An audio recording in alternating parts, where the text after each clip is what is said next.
Y Alejandro acaba de lanzarse, está circulando ya un libro que se llama Y mi palabra es la ley. Es un análisis sobre el gobierno, sobre Andrés Manuel López Obrador y su gobierno, y es un libro cuyo autor es Carlos Elizondo Mayer Serra.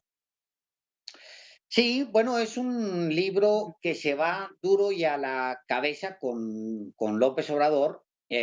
Obviamente, pues lo dice, nomás para darles una idea, dice en el primer capítulo, los líderes populistas desconfían de las instituciones controladas por esas élites educadas en universidades con ideologías sospechosas y en el caso de México, extranjeras en su gran mayoría. Esas élites tienen, sigo leyendo, según ellos, según los líderes populistas, una visión del mundo ajena a la del pueblo, como la globalización.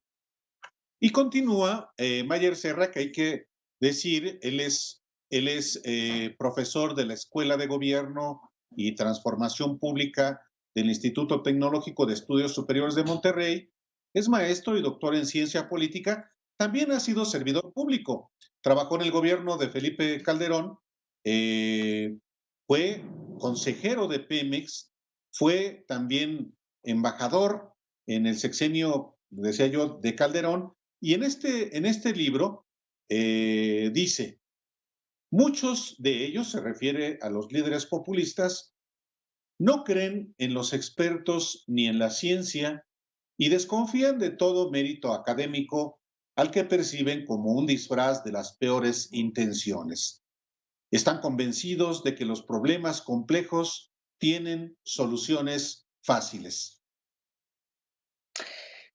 Bueno, dice también el nacionalismo, el discurso antimigrante y el racismo son banderas propias de algunos de estos líderes. En general, necesitan polarizar y crear un enemigo, incluida la prensa, para desacreditar sus críticas ante los ojos de sus seguidores, que dejarán así de confiar en los medios de comunicación críticos de su líder.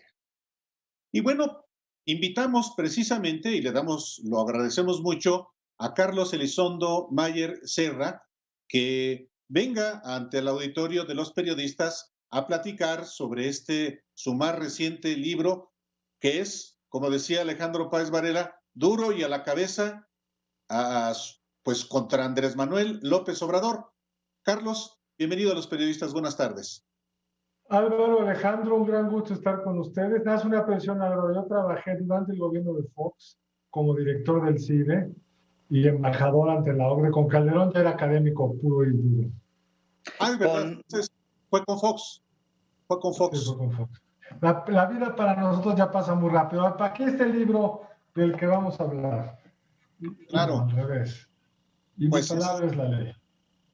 y es específicamente sobre Andrés Manuel López Obrador como líder populista, Carlos.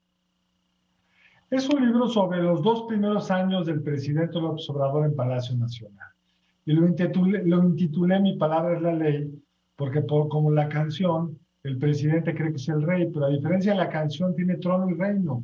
Y el reino somos nosotros, y las consecuencias de sus decisiones las estamos pagando todos.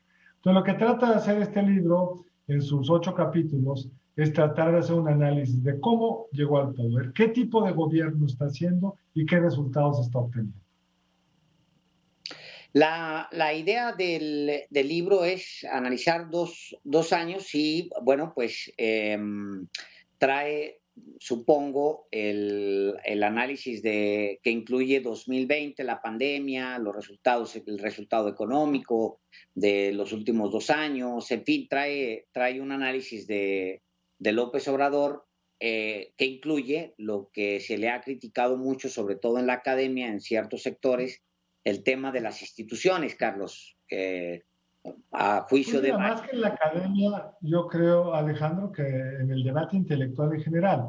El libro trae un capítulo, el 2, donde analiza cómo ha ido minando las instituciones. ¿Para qué sirven las instituciones? Para ponerle límites al poder. Para eso se crean, para no vivir en la discrecionalidad. Y con muchos costos, muchas dificultades, siempre se puede hacer mejor. fuimos construyendo algunos contrapesos para el poderoso. Yo siempre he estado en contra de que alguien concentre el poder. Lo estuve cuando estaba esa discusión a fines de la elección de Calderón, de que había que darle al siguiente presidente una sobrerepresentación en el Congreso para que no fuera frenado por el Congreso. Al contrario, a los presidentes, a los poderosos hay que frenarlos, porque el poder es de por sí muy complicado y cuando además no tienes restricciones, pues acabas como el presidente López Obrador. El presidente López Obrador es una cosa inusual, que en cualquier sistema democrático sería un escándalo, sin haber vacunado al personal sanitario, médicos, camilleros, enfermeras, sin haber terminado con ellos, empezó a vacunar maestros en Campeche. ¿Por qué? Porque le dio la gana. Eso siempre sale mal. Por supuesto, hay una parte muy atractiva de que alguien concentre todo el poder, porque en principio puede hacer muchas cosas, pero en la práctica, sin contrapesos, uno mismo, el que tiene el poder, se va equivocando.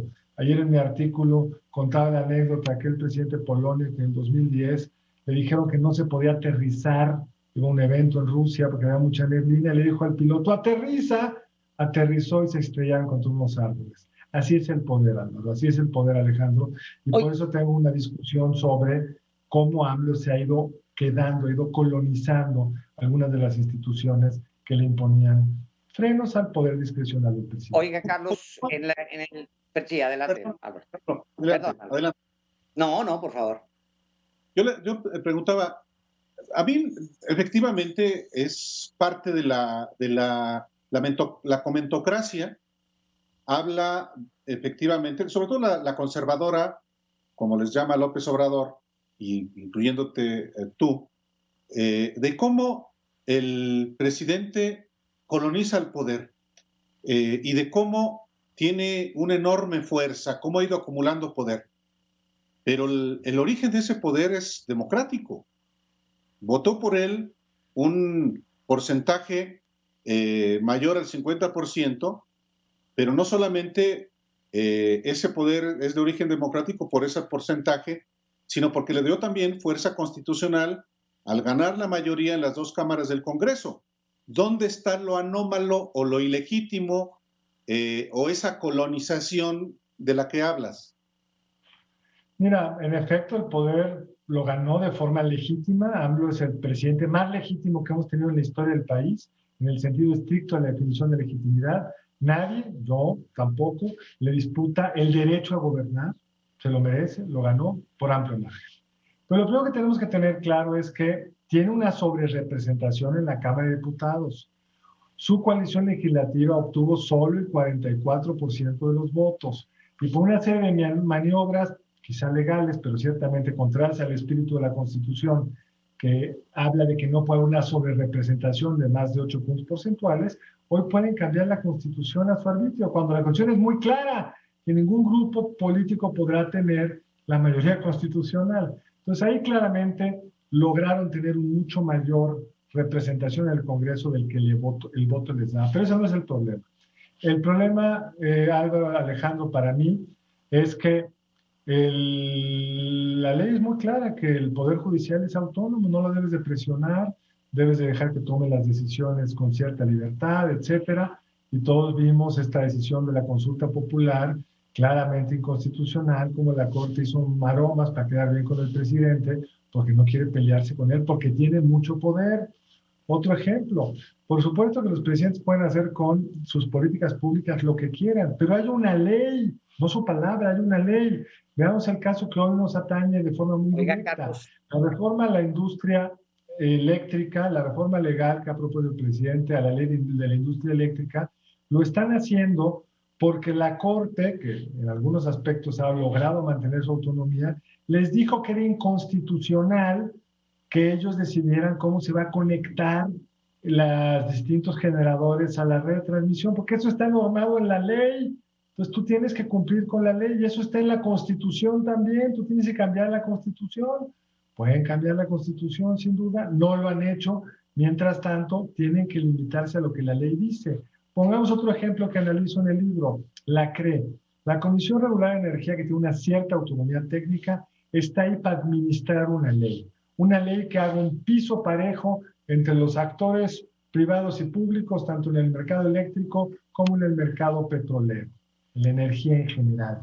Pues la CRE ha sido colonizada, mandaron a pura gente cercana al presidente y lo que hacen es seguir las instrucciones que les mandan desde las dos grandes empresas y todas las decisiones que abrirían el sector a los privados las tienen cerradas y toman decisiones solo aquellas que las dos empresas a las que deberían estar regulando les beneficia.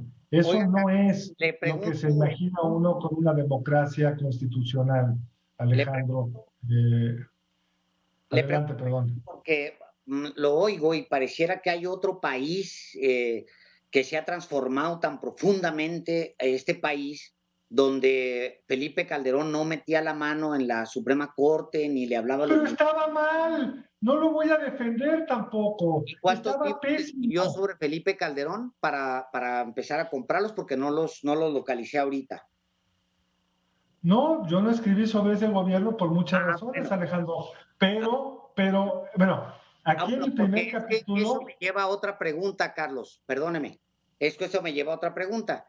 Usted toma parte también del gobierno anterior, es un consultor independiente, es un consejero independiente del Consejo de Administración de Pemex.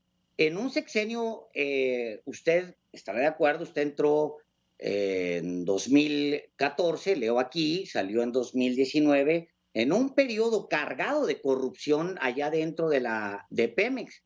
Ahora mi pregunta es, ¿qué es lo que hace este consejero independiente con esas instituciones tan maravillosas que estaban ahí en esos sexenios? ¿Qué es lo que hace un consejero como usted, independiente, para detener la corrupción?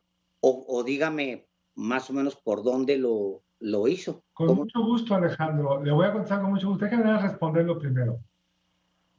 Felipe Calderón abusó, sí, pero tenía menos poder porque estaba limitado por el Congreso, porque tenía una Bendito serie Dios, de gobernadores. una guerra, Carlos. Digo, qué No, bueno que hizo tuvo muchas poder. cosas mal, Alejandro, no lo voy a defender. Solo me concederás que ningún presidente ha tenido desde la época democrática tanto poder, por buenas o malas razones. Ya nos decían que a lo mejor, como decía Álvaro, porque ganó democráticamente, pero tiene más poder que Felipe Calderón, entre otras cosas porque no tiene un opositor como en su momento era el presidente López Obrador. Pero no le estoy dando la vuelta al tema del Consejo. De hecho, aquí hay un capítulo, el 6, donde dedico una sección justo a ello. Y hay que ser muy claros qué hace un consejero, porque si esperan que el consejero sea el contralor, pregúntenle al contralor.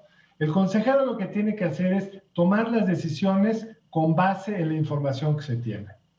Yo voté en contra de la compra de Fertinal, voté en contra. No había ninguna evidencia de que ahí hubiera corrupción porque no soy el contralor, pero voté en contra, me parecía una mala decisión. No tuve nada que ver con la compra de agronitrogenados porque no había llegado al Consejo. Cuando se conocieron casos de corrupción, se llevó las cosas que me llegaban al Contralor. Ese es el papel de un consejero. Es bien curioso que los críticos de ese consejo le piden a los consejeros cosas que no le piden al gobierno de hoy, a los que toman las decisiones, que son unipersonales y que tienen pues toda la información y todo el poder para evitar cosas que han salido de los medios y no voy a entrar a ello. No me estoy dando la vuelta. Tú puedes revisar todas las decisiones que tomé, muchas las voté en contra.